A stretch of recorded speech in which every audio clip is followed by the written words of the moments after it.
As I'm sure you're aware, we are now entering the second part of our Muharram series. We'll be joined by Shaykh Ali Raza, inshallah, with the focus being on learning lessons from the lives of the companions. Inshallah, as always, we will proceed the program with a recitation of the Quran and ziyarat al-Shura. أعوذ بالله من الشيطان الرجيم. بسم الله الرحمن الرحيم. إذا زلزلت الأرض زلزالها وأخرجت الأرض أثقالها وقال الإنسان ما لها يومئذ تحدث أخبارها بأن ربك أوحى لها يومئذ يصدر الناس أشتاتا ليروا أعمالهم فمن يعمل مثقال ذرة خيرا يره ومن يعمل مثقال ذرة شرا يره. صدق الله العلي العظيم. بسم الله الرحمن الرحيم. اللهم صل على محمد وآل محمد. السلام عليك يا أبا عبد الله. السلام عليك يا ابن رسول الله. السلام عليك يا خيرة الله وابن خيرته. السلام عليك يا ابن أمير المؤمنين وابن سيد الوسيم. السلام عليك يا ابن فاطمة سيدة نساء العالمين. السلام عليك يا ثار الله وابن ثاره والوتر الموتور. السلام عليك وعلى الأرواح التي حلت بفنائك. عليكم مني جميعا سلام الله أبدا ما بقيت وبقي الليل والنهار. يا أبا عبد الله. يا أبا عبد الله. لقد عظمت الرزية وجلت وعظمت المصيبة بك علينا وعلى جميع أهل الإسلام وجلت وعظمت مصيبتك في السماوات على جميع أهل السماوات. فنعم الله أمة أسست أساس الظلم والجور عليكم أهل البيت. ولعن الله أمة دفعتكم عن مقامكم وأزالتكم عن مراتبكم التي رتبكم الله فيها. ولعن الله أمة قتلتكم. ولعن الله الممهدين لهم بالتمكين من قتالكم. برئت إلى الله وإليكم منهم ومن أشيائهم وأتباعهم وأوليائهم. يا أبا عبد الله إني سلم لمن سالمكم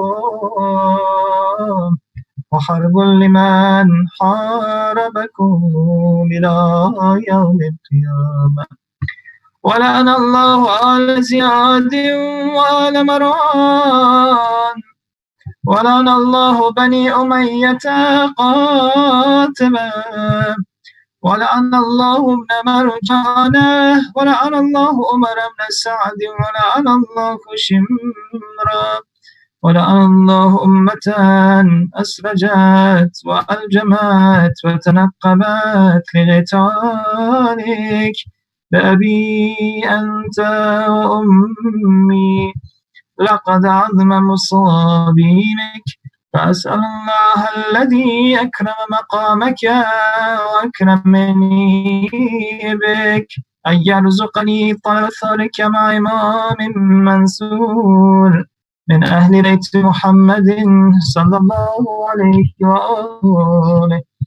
اللهم اجعلني عندك وجيها من حسين عليه السلام في الدنيا والآخرة يا أبا عبد الله يا أبا عبد الله يا أبا عبد الله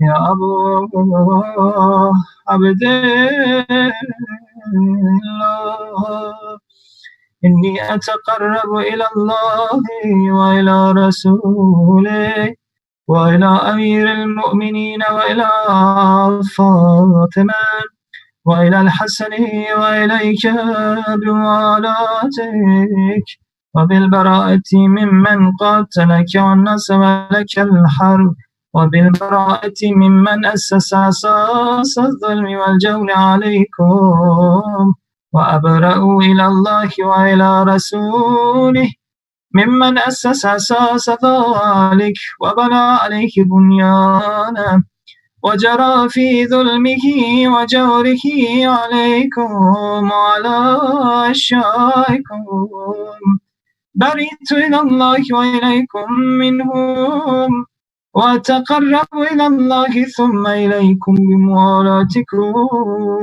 وموالاة وليكم وبالبراءة من أعدائكم والناصبين لكم الحرب وبالبراءة من أشيائكم وأتباعكم إني سلم لمن سالمكم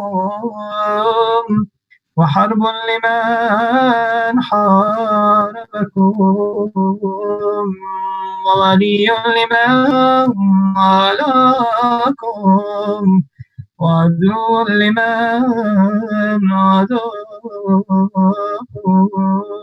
فأسأل الله الذي أكرمني بمعرفتكم ومعرفة أوليائكم ورزقني البراءة من أعدائكم أن يجعلني معكم في الدنيا والآخرة وأن يثبتني عندكم قدم صدق في الدنيا والآخرة وأسأله أن يبلغني المقام المحمود لكم من الله وأن يرزقني ثاري مع إمام هدى ظاهر ناطق بالحق منكم وأسأل الله بحقكم وبالشأن الذي لكم عنده أن يؤتيني مصابي بكم أفضل ما يؤتي مصابا بمصيبته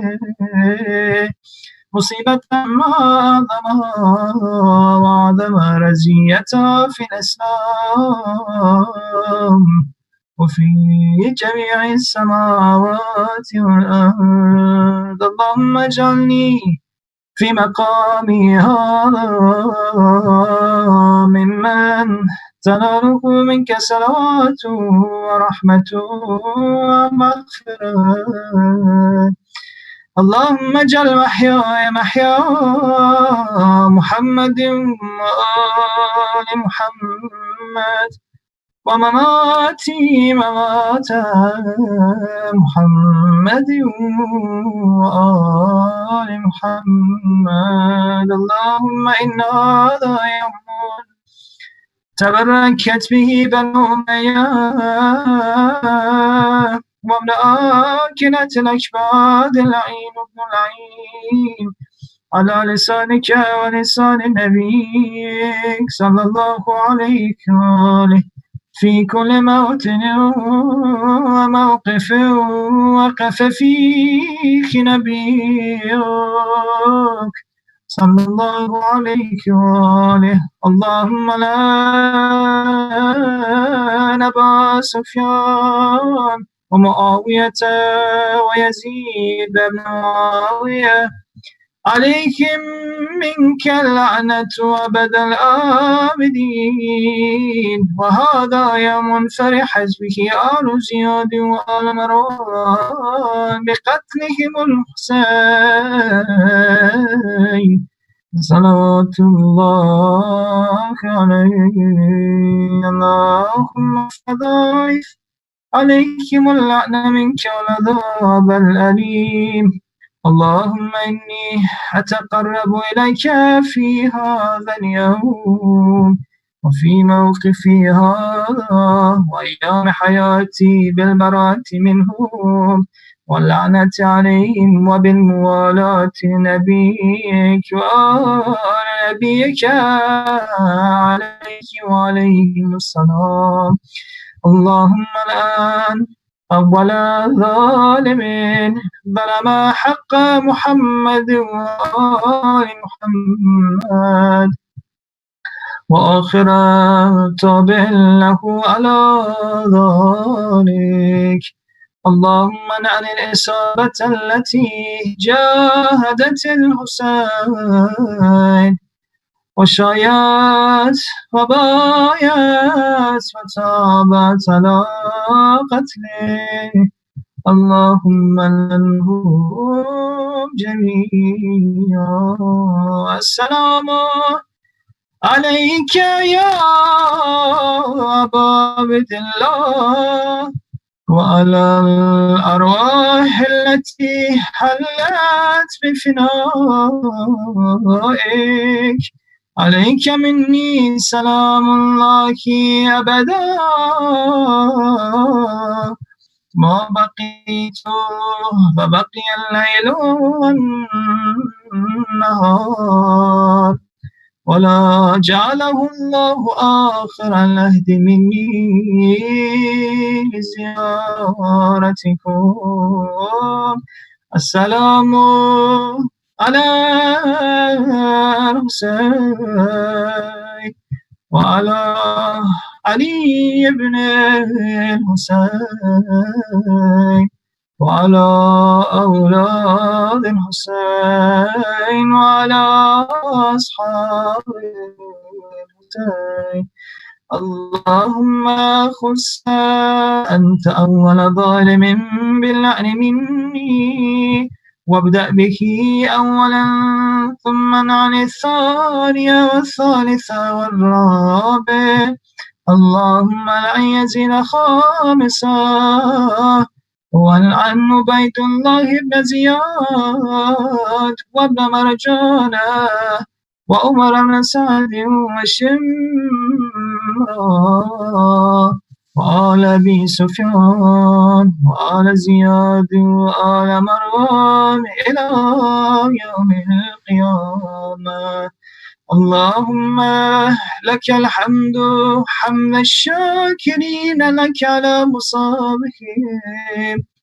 الحمد لله على عظيم رزيتي. اللهم ارزقني شفاعة الحسين يوم الورود وثبت لي قدم صدق عندك مع الحسين وأصحاب الحسين الذين بذلوا محجهم دون الحسين عليه السلام برحمتك يا أرحم الراحمين. وصل اللهم على محمد وآل الطيبين الطاهرين. اللهم صل على محمد وآل محمد. Allahumma salli ala Muhammad wa ala Muhammad. Ahsant, Brother Kurush. Our apologies for a late start today. We had some computer malfunctions, and such is the way with Zoom. Bismillah ar-Rahman ar-Rahim.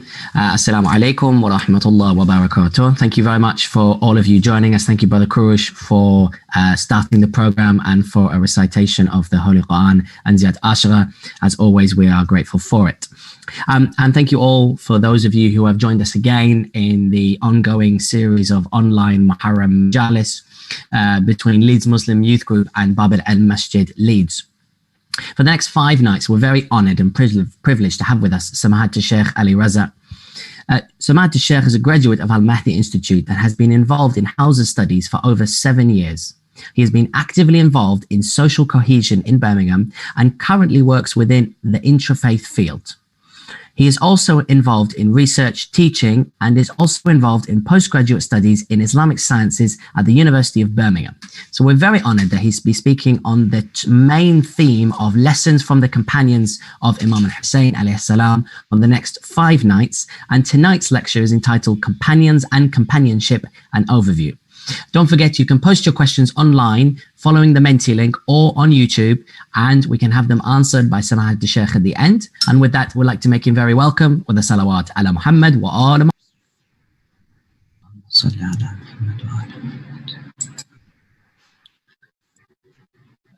Can you see my screen? Ahsan Shaykh, yes we can. Okay, excellent. I'd like to thank, first of all, the Leeds community for having me. So this Muharram, what I wanted to talk about is the companions. And I've left it quite open because I want to discuss the Prophet's companions, the Imam's companions, and more importantly, what we can take from these individuals. We get together every Muharram. We remember Imam Hussein, and integral to Imam Hussein are those people who are around him, those people who stood by him. Likewise, the life of the Prophet, the Ahlul Bayt, they always had these people around them. So what I want to do this series is to look at some companions and take some lessons from their life.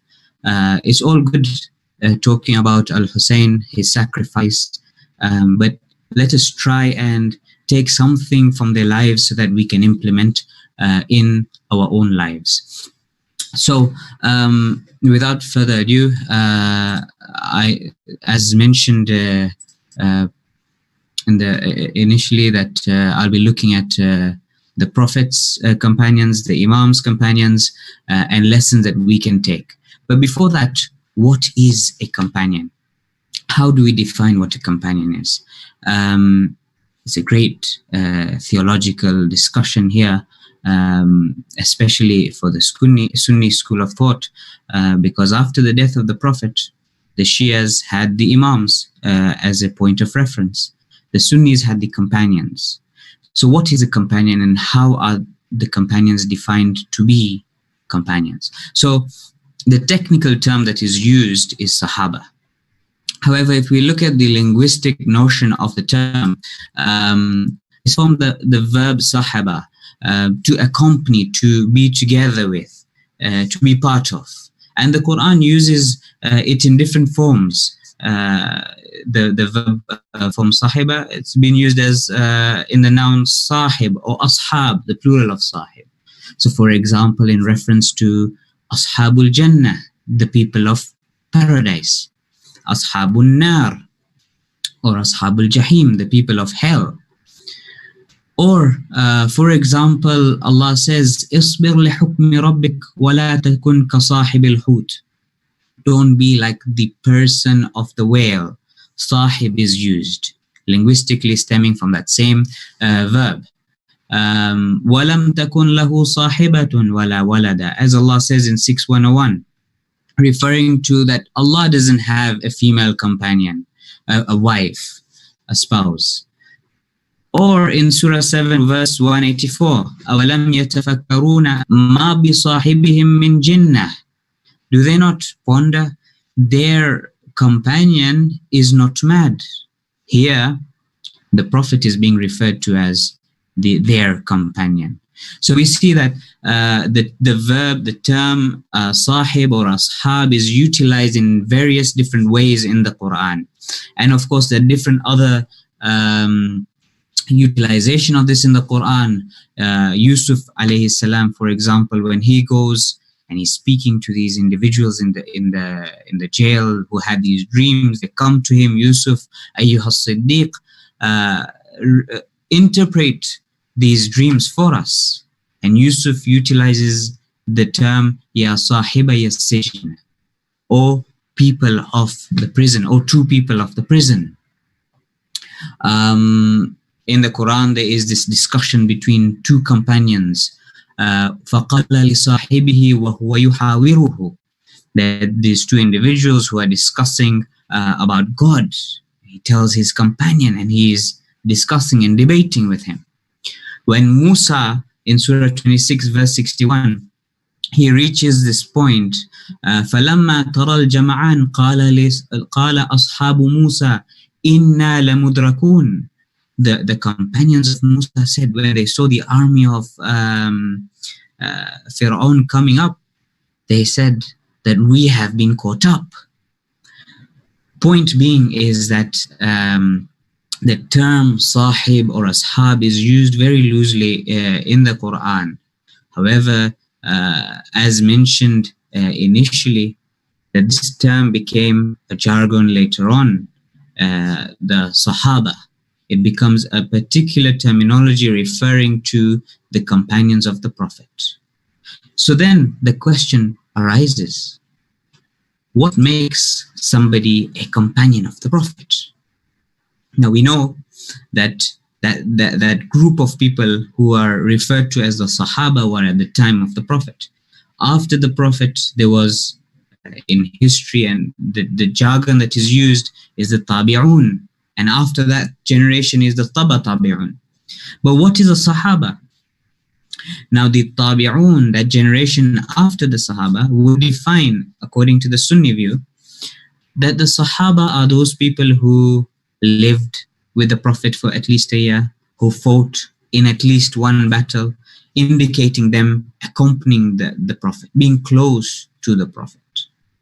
Later on, as we see, the term Sahaba becomes more vast, referring to anybody who either sees or meets the Prophet and dies in the state of Iman. That's generally speaking, the Sunni view. And of course, there's diversity and the different discussions on this topic. But generally speaking, the Shia view is, as mentioned earlier, isn't so dependent on the Sahaba as is the Sunni. Because after the death of Prophet, we need examples. For the Sunni is the Sahaba, and also is the derivation of law. The Shias have law being derived from the Imams. So the Shias have a more, it isn't so integral to their definition as such. However, what is important to note is that where does the contention arise? That is the question. Where is the contention arising in terms of the Sahaba and in terms of companions generally? So at one spectrum, at one end of the spectrum, we have this view that the companions are all guided. They are like the stars. They guide everybody. You can't question them. You can't criticize them. One companion fights against another companion. Both of them are right. On the other extreme, you have the cursing of the companions, the takfir also at times, the considering certain companions as being kafir, and certain family members of the Prophet for that matter, as being in hell, for example. We have these two extremes.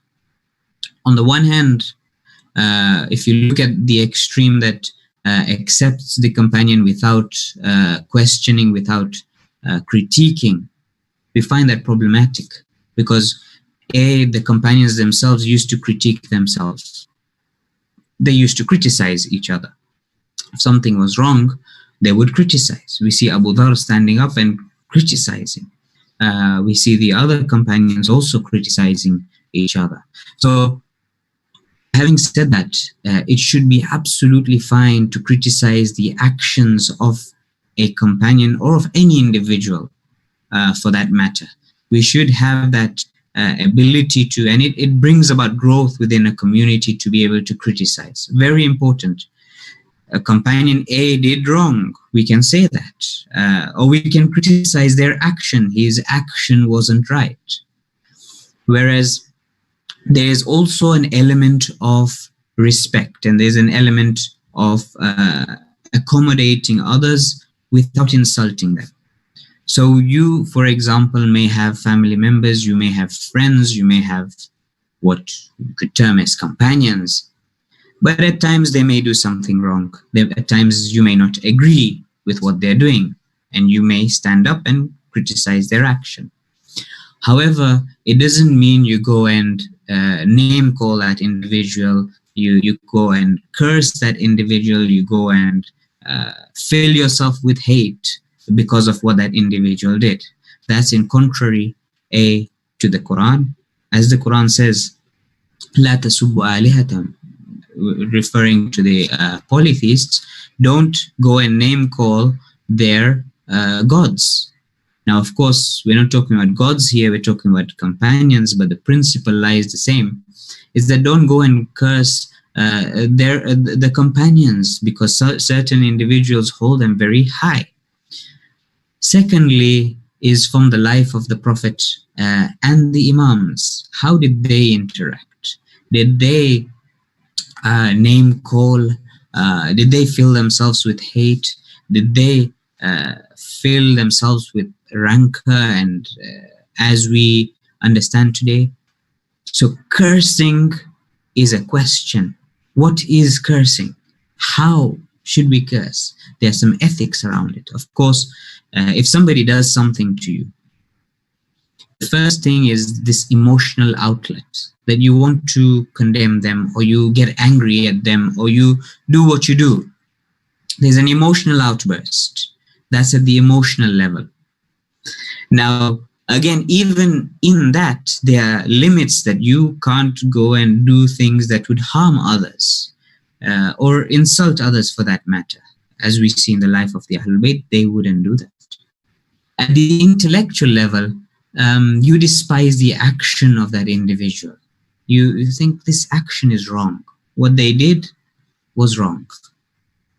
At the highest level, and this is what we aspire to, is to remove that action within ourselves.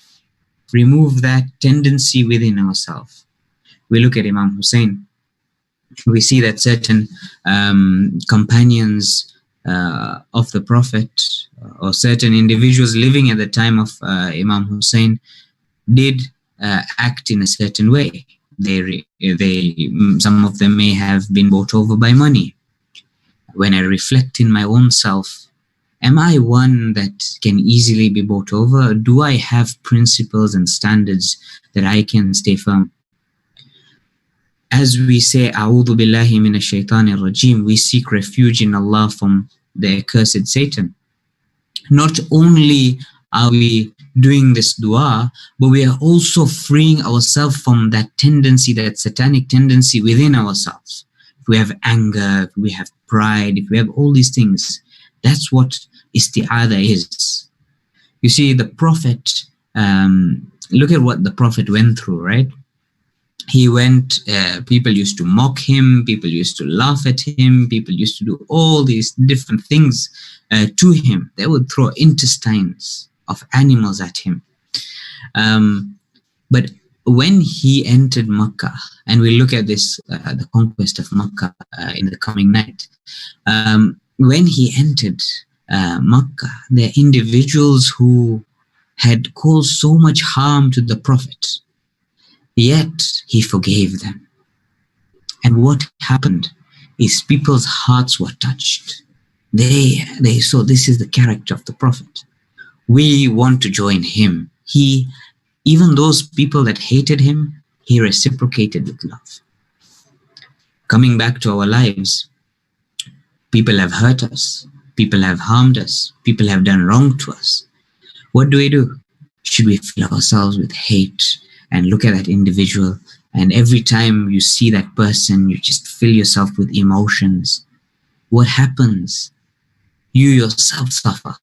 You can't grow to God in such a state.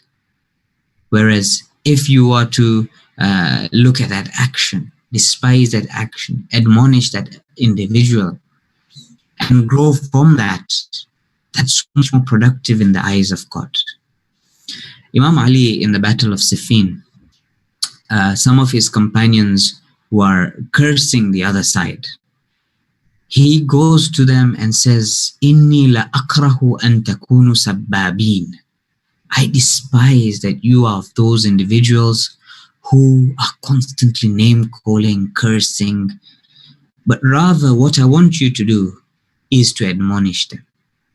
We look at the psychology of what's going on here, is that Imam is saying that, look, you're living in a society. People will do things to you. What you want to do is perfect yourself, become better individuals. Of course, be wise, have the ability and the strength to criticize and critique in a manner that is befitting you and befitting society. Do that by all means, but don't fill yourself with all this anger and hate. It's like a fire, when you take a piece of wood, you burn the wood, what happens? At the end, it's just ashes. There's no more potential to do anything with that piece of wood. And you look at all these self-help books, these books of spirituality. They say one thing, is that don't fill yourself with all these emotions, because then it will pull yourself down. It will keep yourself in the ground. It won't allow you to grow where you're supposed to grow. And that is our aspiration these days of Muharram, these nights of remembering Abu Abdullah. Look at the way they reacted. They were tested to the core. If Zainab alayhi salam reacted in a way that we do sometimes, filled with hatred and anger and emotion that isn't productive. I'm not saying not to get angry in the right time. Anger has its time. But to fill yourself, oh, this person did this to me, and feel regret for yourself, that isn't productive. Had Zainab alayhi salam done that, we wouldn't have had the message of Karbala as we do. And the Imam at the time and all the companions that were with them.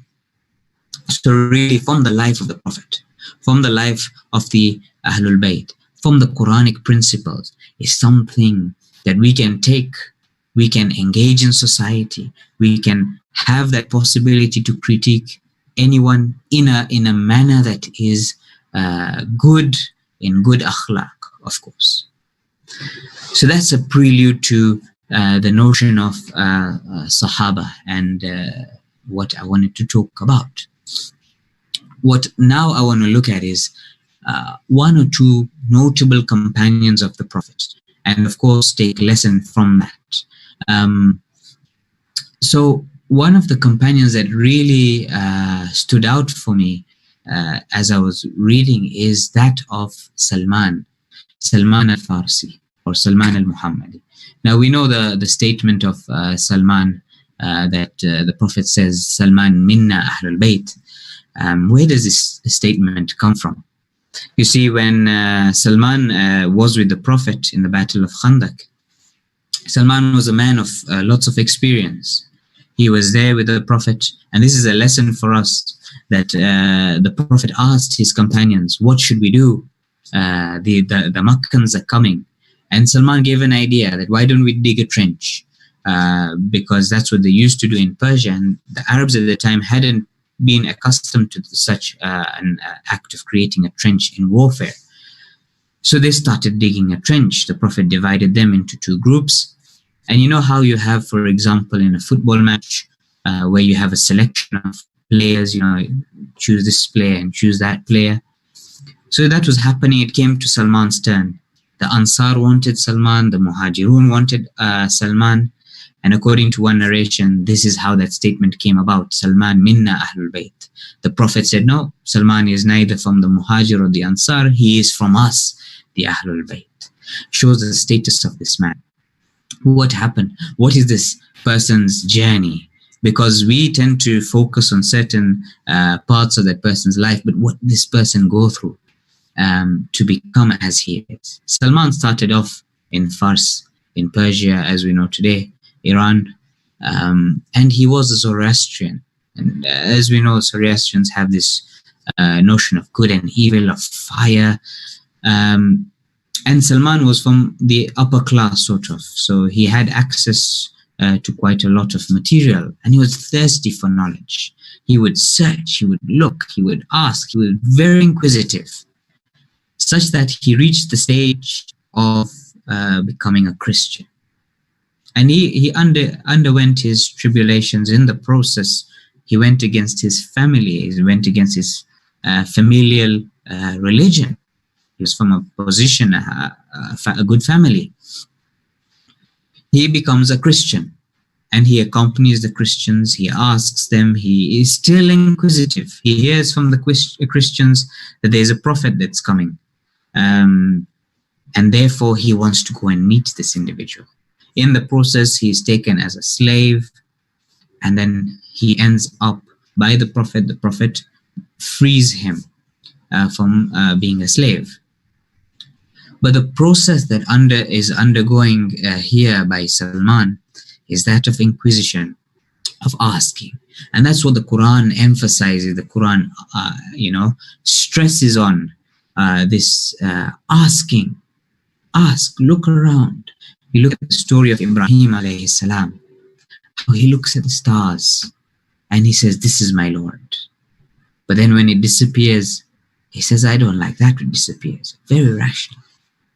He looks at the moon and he says, this is my Lord. It's bigger, it's brighter. When it disappears in the morning, he says, I don't like that which disappears. He looks at the sun, he says, Hada Akbar, Hada Rabbi, this is my Lord. But then when it goes, he seeks refuge in God. But he undergoes a journey of inquisition. He asks, he's looking around, he's utilizing his intellect. This is what the Quran has taught us. This is what the Ahlul Bayt teaches us. And this is what these companions teach us. The way they went through what they went through, and it wasn't an easy journey. It was a journey that was one of difficulty, and it is a journey of difficulty to always ask and to always challenge the status quo. But the fruits of it are very beautiful. Now, Salman, later on in the second caliph's time, he becomes the governor of Madain. And according to certain narrations, he asked the permission of Imam Ali. But what is interesting is that he engages in society. He engages and he isn't filled with hate. He wants to positively contribute to society. So it's a very important that people may be doing wrong, but for us to positively contribute to society, we still need to be positive. We still need to do what we can and do whatever good that we can. And then a poem that's attributed to Salman is that when he's nearing his death, he brings his shroud and he writes a couplet there. وَفَدْتُ عَلَى الْكَرِيمِ بِغَيْرِ زَادٍ. He writes that I've come to the generous without any provisions. Why? Because going to the generous one with provisions is something that is very ugly, denoting that God is so generous that he will give. Look at the love that they have with God. See, all of these companions reach a level of ecstasy, of love, of being close to God. And how do they do that? They start with their own selves. In Allah, la yughayyiru ma biqawmin hatta yughayyiru ma bi anfusihim. Allah will not change what is in a community until they change what is within themselves. We have this entire world within us. We don't even know what emotions we're going through. We don't even know how we feel. We need to step back and look within ourselves. Why do I believe what I believe? And in these times of Muharram, these nights of Muharram, as we're having this particular talk online and we aren't attending in person, it's changed a lot. And we ask ourselves, why did we used to attend the mosque? Why did we used to attend the community center? What are my priorities? And these are times of reflection. It's every moment, every test is one that is an opportunity for us to reflect, for us to take the best from it. And this is what we need to take from at least this Muharram. Another companion is very briefly looking at is Abu Dhar. Abu Dhar al-Ghafari. His tribe was one that was known as highway bandits. They were known to be the gangsters, the mafia at that time. So Abu Dhar, his family, his father and other members used to go and rob people. But Abu Dhar, he thought otherwise. He didn't want to be part of it. And he happened to see the Prophet's character, and he embraced Islam. Now, when he joined the Prophet told him, go back to your community and convince them, talk to them, discuss with them about God. Now, Abu Dhar, he says that I've just come, I've sacrificed everything, now I've come to you, O Prophet. Prophet says, no, you need to go to society and implement goodness. But the Prophet, who is the best of characters, who is Al-Insan Al-Kamil, that perfect human being, he is telling you to go away from him. Why? To give back to society, to improve society, to bring about goodness in society. Sometimes we get so fixated on certain things that spirituality is being in a certain place, or spirituality is doing one certain thing. Spirituality is here. It doesn't mean you don't pray. Of course, pray, fast, do all these things. They increase the spirituality. But spirituality isn't limited to one certain place. Spirituality is how you perceive everything. You can make anything spiritual. You're talking, you're walking, anything you're reading, it's all about yourself. So Abu Dhar is told to go back. He goes back and he has conversation. And he has a conversation with these individuals at their level, in their language, according to their understanding. And this is something, when you speak to certain types of people, you speak to them in a certain way. So he's having this discussion about God, and they ask him, why don't you believe in our idols, Lat and Uzza and Manat? And so he said, one day, I've never believed in them. I've never been truly convinced by them. One day I was sitting by the idol, and they would bring this bowl of milk. I was sitting, and they brought this bowl of milk by the idol, and a fox came and drank from that milk. Then after a while, it urinated on that idol. And I thought, how can I worship this idol? It can't even defend itself from the urine of a fox. And he returned to himself. He questioned his core beliefs. Why do you believe what you believe? Is it because your forefathers have believed in this? And this is what the Quran says, that why do you believe what you believe? And they will be asked on that day, why have you believed in such and such? They will say, our fathers used to believe in so. That's not a good enough answer. And as we saw in the first 5 nights by Dr. Bojani, who did an excellent job in talking about God and religion, we need to ask questions to ourselves. The other thing that really reminds me is that of Ibrahim. When Ibrahim alayhi salam, he breaks all the idols, he puts the axe on the big idol. They come to him and they ask him, who did this? Ibrahim says, فَاسْأَلْ كَبِيرُهُمْ هَذَا إِنْ كَانُوا يَنْطِقُونَ. Ask the big one if it's able to talk. فَرَجَعُوا إِلَىٰ أَنفُسِهِمْ. At that point in time, they return to their own selves. قَالُوا إِنَّكُمْ أَنْتُمُ الظَّالِمُونَ. You have been wrong to yourself. They realized at that point in time that the idols that they had been worshipping were wrong. And sometimes we reach a point in our life that we realize, or maybe not a point, or many points in our life where we think that, or we realize that something that we're doing is wrong, where some statement that we know it doesn't really sit well. And at that point in time, we need to investigate more, research more, look and search and inquire more. For by inquiry, you reach only a higher truth. So Abu Dhar was, again, similar to Salman. He undergoes this journey. He doesn't accept the status quo as it is, and he inquires. Another very lovely character of Abu Dhar is that he would stand up, and he was very vocal. He would stand up against injustice. He would stand up for justice. So even at the Caliphate's time, the Caliphs after the Prophet, at one point he stood up and he criticized the actions that were going on, which led to him being banished. And he wasn't scared of that. You look at the Ashab of Imam Hussein, they weren't scared of worldly loss.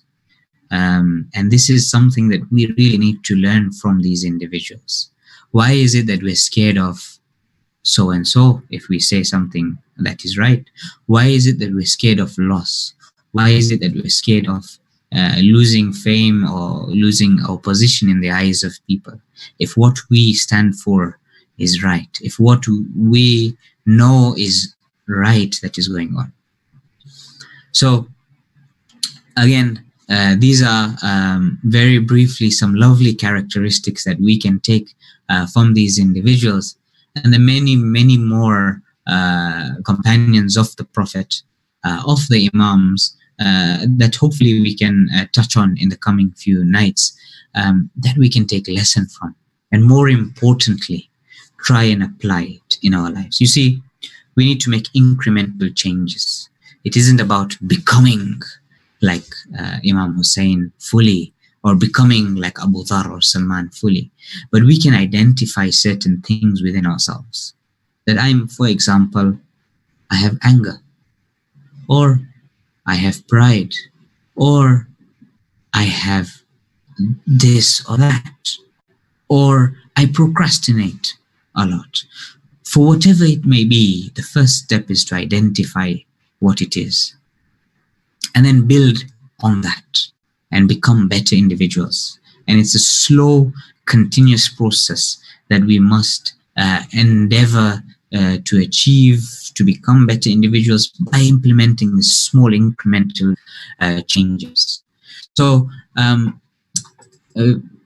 as I mentioned, there are many other companions, very notable companions that we can talk about. But briefly, there's this inquisitive nature, there's this resolve that these companions that we spoke about had. Now, one of these companions that I want to talk about on the day of Ashura and on Imam Hussein's sacrifice is that of Habib. Habib is an individual who the Imam held very dear to himself. It is mentioned that the Imam Hussein sent a letter to Habib. Habib receives this letter with a knock on his door. He takes the letter, he puts it to his eyes, he kisses it, and he straight away leaves everything to go and meet his master. His family ask him, "Where are you going?" He says, "I'm going to meet Al-Hussein. I'm going to sacrifice my life for Al-Hussein." He tells his slave that, "Take this horse and go further ahead." Habib, as he's leaving Kufa, he meets another companion, Muslim. And Muslim bin Awsaja, he tells Muslim that, "I'm going to meet Al-Hussein." And Muslim says, "By God, I will join Al-Hussein until my beard is dyed with blood. As they go outside, his slave is talking to the horse, and tells the horse, by God, even if Habib doesn't come here, I will go to Al-Hussein. Habib hears this and says, by God, you're a free man. He says, if I'm a free man, then I shall join you. On the plains of Karbala, Al-Hussein has given all his standard barriers to everybody, but there's one standard barrier remaining. In the far distant, there's some dust rising. Everybody sees that and becomes happy. It's Al-Habib. And as they speak to Habib, this joyous nature of Habib joining them, Zainab alayhi salam asks, what is happening? They say, Al-Habib has joined us. And she conveys her salam to Habib. Habib on the battlefield, he goes and he fights bravely and says, even though I'm old, I will fight to my death. As he is struck and he falls down on the ground, he cries out, and Hussein rushes to him. Smiling, he tells Al-Hussein, I am here standing next to your grandfather. On the day of Ashura, all the men have been killed except the Banu Hashim. As they're going one by one, the Banu Hashim start engaging in battle, and they're brought back dead. Then comes a time where Zainab alayhi salam tells her two children, Awn and Muhammad, go further, go and ask your uncle for permission from the battlefield to fight. As they go, Al-Hussein turns his head. They come back and they tell their mom, their own mother, Hussein alayhi salam has turned his head when we ask him. Zainab goes to Al-Hussein, hugs him, tells him that how will I answer my mother on the day of judgment? Hussein then obliges and sends these two kids into the battlefield. As they are fighting bravely one-on-one, they defeat those who come in front of them. But Umar Assad orders, all of you surround them and kill them all. Kill them both. As they go, they surround and they kill them. They fall onto the ground. They call out to their uncle. Al-Hussein rushes into the battlefield. He carries them to the tent. All the women come out except Zainab. Zainab is there thanking God for her sacrifice. ألا لعنة الله على القوم الظالمين وسيعلم الذين ظلموا أي منقلب ينقلبون. أحسن شيخنا. صلوات على محمد وآل محمد. اللهم صل على محمد وآل محمد. Thank you very much, Sheikhna, for your inspiring presentation and recitation of the Maqdal. Now is your opportunities, the audience, to put your questions to Sama'at al-Sheikh. Alhamdulillah, we've had a good number of questions come through, and it's not too late to have your questions answered. If you follow the Menti link, you can ask your questions confidentially. So, Sheikh, the first question here is, are the companions of prophets or imams specially selected and as such not really for us to be able to reach, or is it possible for anybody to reach? Are the companions of Imam Mahdi alayhi salam fixed from now?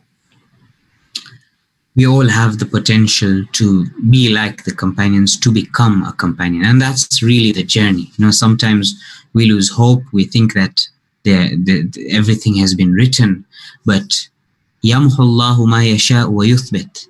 Allah erases what He wants and He establishes. So everything, there's always dynamism, there's always change, there's always a flux. One day you can also be, maybe you are, but there's always this possibility that we can become. See, the companions aren't something that are superhuman, infallible individuals. They're like us. They get angry. They used to get angry. They used to fight. They used to, do what we do. And we look at the lives of the companions. We see that they're very, very human-like, and hence definitely we can all become. And that's what we should aspire to become the companions of the Imam. And how do we do that? To try and implement the actions of those noble companions and of the Imams. And that's really the journey, to purify ourselves, to identify what is within us and become those good individuals. And never, never, ever lose hope, because we all have the potential and we all can contribute positively to the message of the Imam and to the message of goodness.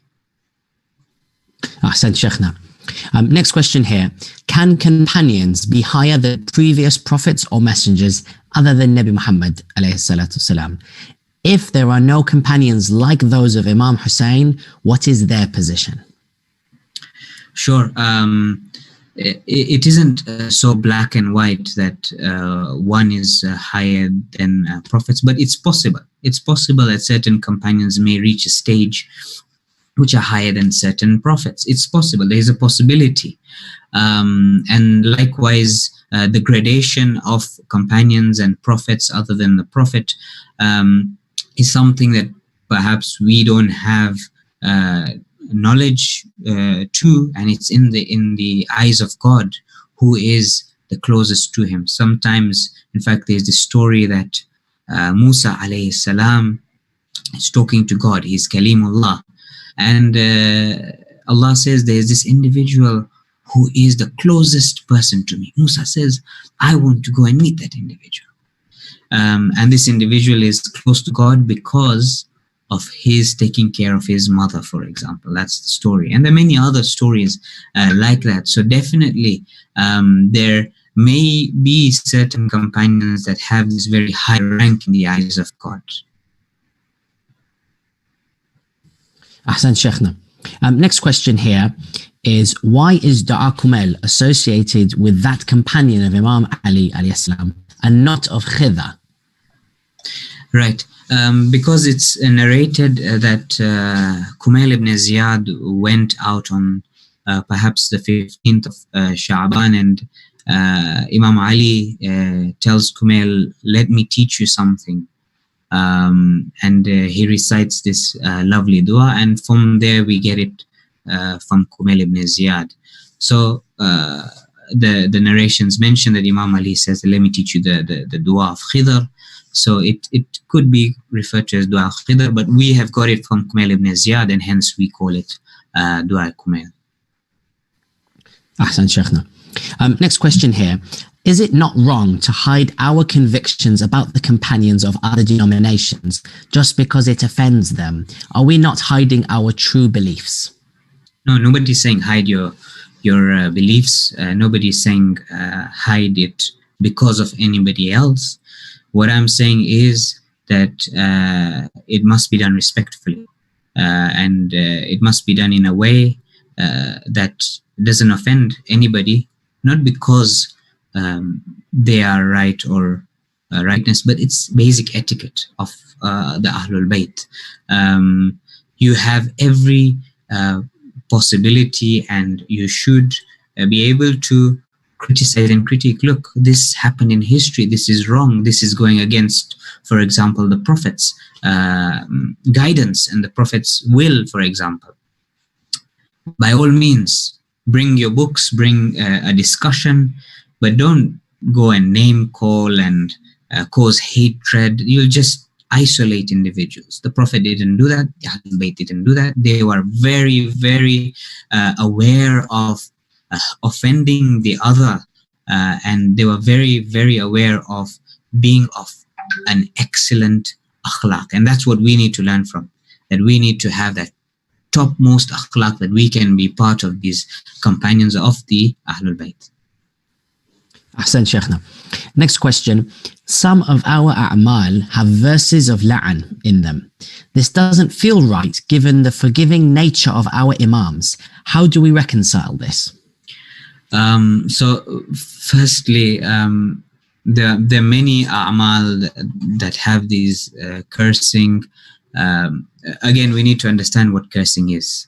Cursing is a dua of removing the mercy of God. And as I mentioned, there's that intellectual level of dissociating that action, of looking down at that action, and at a higher level dissociating yourself from that action. So at one level, the line that may be from the Imams, and I say maybe because certain of these du'as or ziyarats, they are questionable. But those that may not be, there's also that element of what is la'an. It isn't filling yourself with hatred. It's for you to become a better individual. It's for you to dissociate that Yazidi character within yourself. By Yazidi, I mean Yazid ibn Muawiyah's character within yourself. And we all may have this varying tendency of these characters, which we do la'an to within ourselves. And we need to remove that from ourselves and become better individuals. Ahsan Shaykhna. Next question here. What are your opinions about Mukhtar al-Thaqafi? Was he a good companion of Imam Sajjad alayhi salam? The differing opinions on Mukhtar and history has historians differ on Mukhtar. So there are varying opinions on this. Some say that he's a dubious figure. Some say that he was a companion that avenged Imam Hussein. One needs to look into this in depth and do a historical study to reach a proper conclusion. Ahsan Shaykhna. Next question here is, does Allah ever truly become angry with any of his creation? And how can he if he is the most merciful?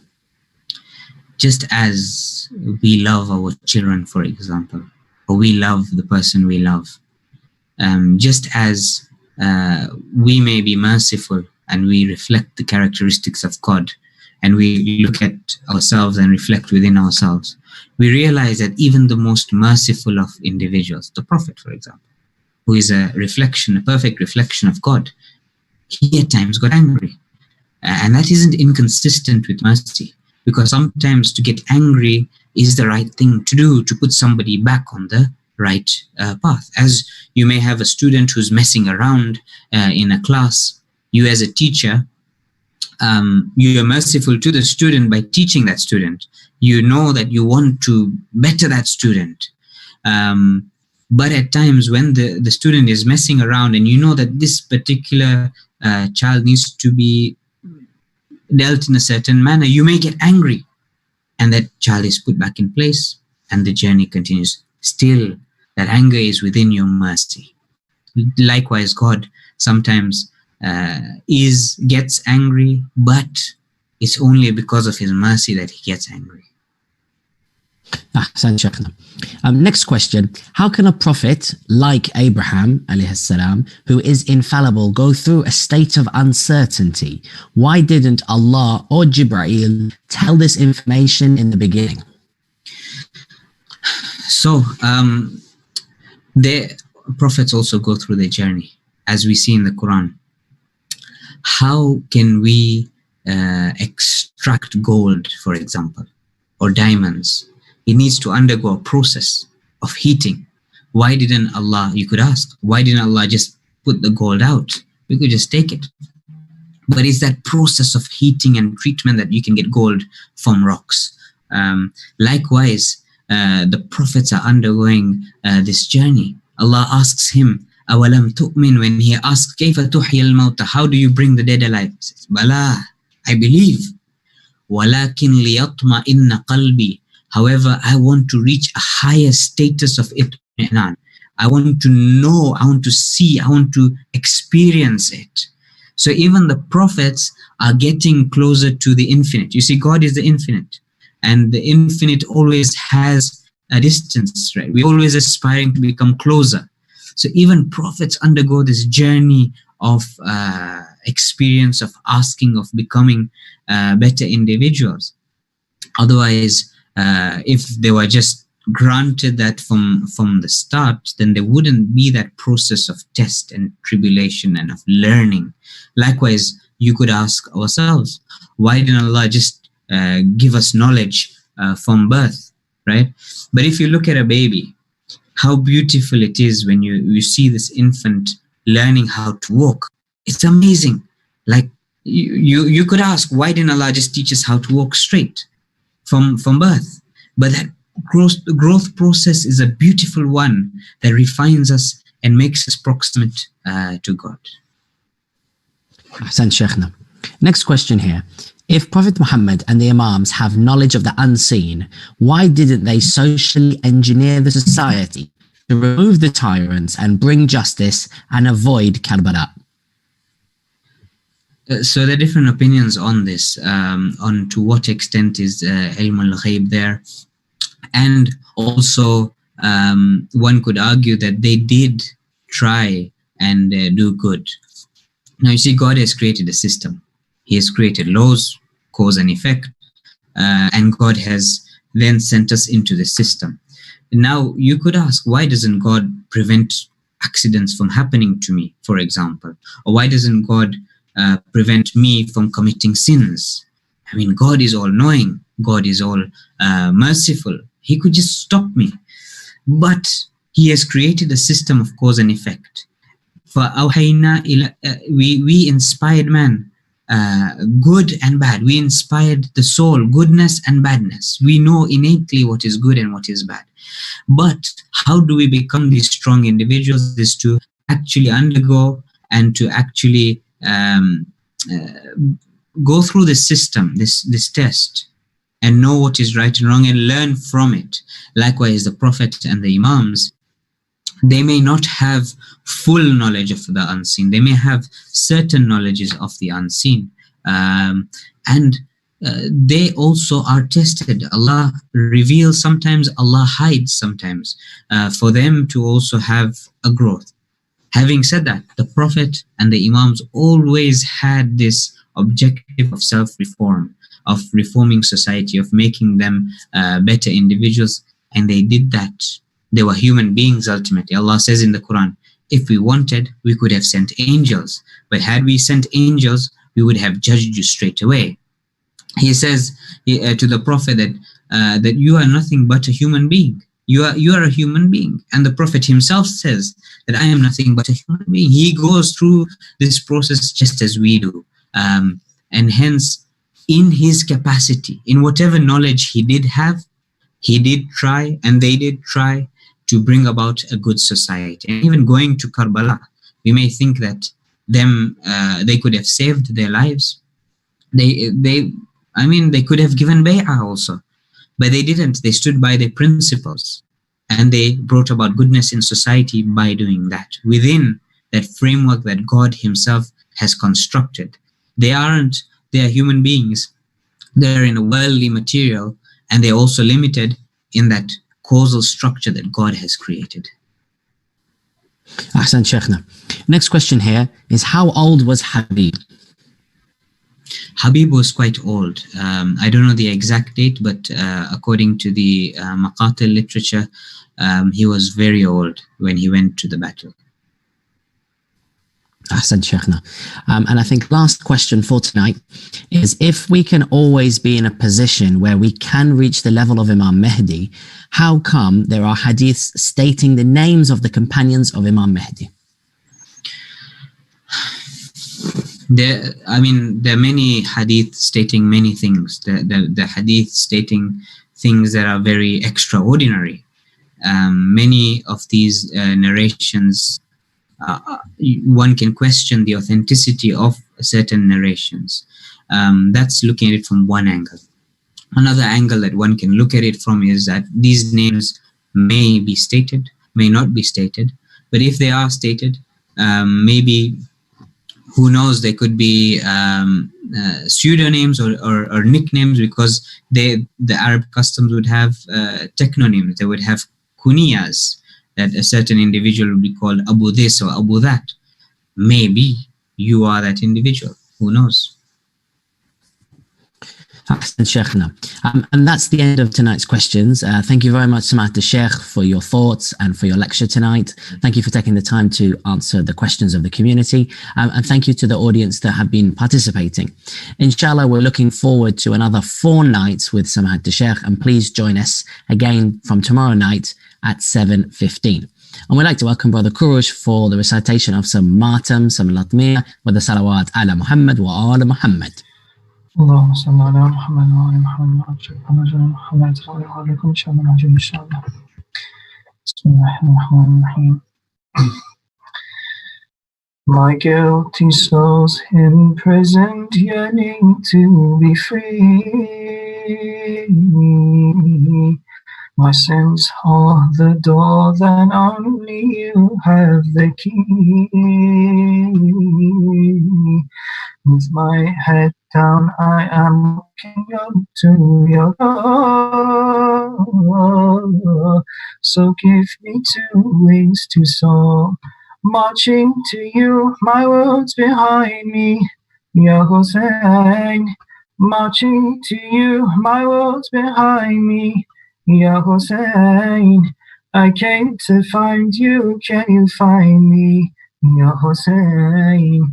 Amongst the millions who are shouting, Ya Hussein, give me your 2 wings to fly, so with my bird's eye can I soar over your shrine. Angels soaring by my side, raining tears for Hussein to fly, so with my bird's eye can I soar over your shrine. Angels soaring by my side, raining tears for Hussein. With every step that I take towards you, I pause. The sadness and agony for you have we drained. But when I hear you and set my eyes at your love, I rush and ignore my pains, reaching you in my disheveled state, Ya Hussein. Reaching you in my disheveled state, Ya Hussein. I'm falling and crawling through your gates, Ya Hussein. My shoulders let go of the world's weight, Ya Hussein.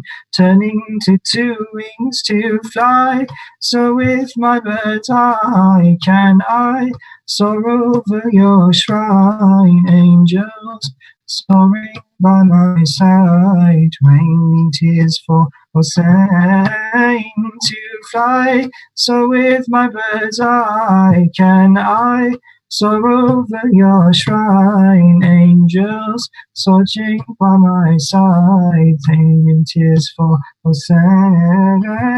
If I abandon you, I surrender to Satan and his games. When will my eyes see you? Will the sky turn blue after the blood rain? Free when I think of when you stood on the tent, standing up for truth. 2 roads they gave to you, flee and they'll save you. Which one did you choose? To fight and to die honorably, you're giving. A life with the tyrants is never worth living. Way back you made your choice, and you raised your voice firmly on this day, between all the heat and noise. You addressed your foes. I am here to stay firm, standing by your word as you face their swords with your heart at ease. Oh, Oh, how you left this world as you faced your Lord, and you gave your peace. Oh, how you left this world as you face your Lord, and you gave your peace. Assalamu alaikum, ya Abu Abdullah, وعلى الأرواح التي حلت بفنائك. عليك مني سلام الله أبدا ما بقيت وبقي الليل والنهار، ولا جعله الله آخرا لي لزيارتكم. السلام على الحسين وعلى علي بن الحسين وعلى أولاد الحسين وعلى أصحاب الحسين وعلى أخيك أبي الفضل العباس وعلى أختي الحوراء زينب. اللهم ارزقني شفاعة الحسين يوم الورود، وثبت لي قدم الصدق عندك مع الحسين وأصحاب الحسين الذين بذلوا مهجهم دون الحسين عليه السلام برحمتك يا أرحم الراحمين. وصل اللهم على محمد وآل الطيبين الطاهرين.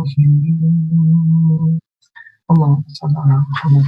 Allahumma salli ala Muhammad wa ala Muhammad. Ahsan. Thank you very much, Brother Kurush. And thank you to those who've joined us again tonight and for those who have participated. Taqabbal Allah to you all. May Allah reward for you your deeds on these most special of nights. And inshallah, do not forget us from your prayers in these sacred days. And inshallah, with that, we shall see you tomorrow for another night with By Shaykh Ali Raza from 7:15. Assalamu alaikum wa rahmatullah wa barakatuh.